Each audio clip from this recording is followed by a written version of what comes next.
ka napasok sa Kalumad? Ay, ang kuan na istorya bago ko nasulod sa Kalumad sa una. Di pa gawas ka pa. Wala. Siyempre, di ba, musulod man ka dapat nakasagawas. Musulod diri, atik na. Ano po kasagawa sa una is, ang isa ka membro sa Kalumad sa una nga guitarist is, nganlan to si Kano, si Kedong Yor. Moto ang, ay mo ang acoustic na yun lang, acoustic guitar sa banda nga Kalumad. Niya, taga magpit man to siya. Since birthday niya is wala siya kauban nga mag-jamming good.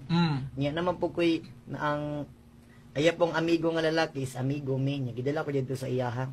So, pagkailan ako sa iyaha, anak ko nga, ala, gitarista man sa Kalumad.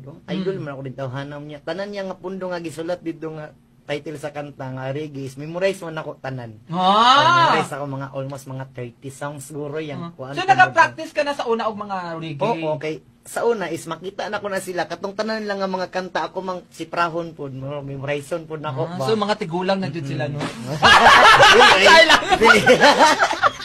Dili.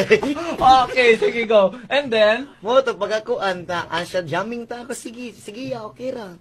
Kapag sunod pag human sa isa ka song niya makaingon siya nga kabalo kani nga sunod nga kanta. Unsa man ka dito? Nag-gitar ka o ikaw nagkanta? Siya ang gagitara niya gakanta lang ko. Okay, oo. Anya pag human sa isa ka song ingani nga title niya pag sunod gitar na pud siya kabalo kani ginaingon niyang title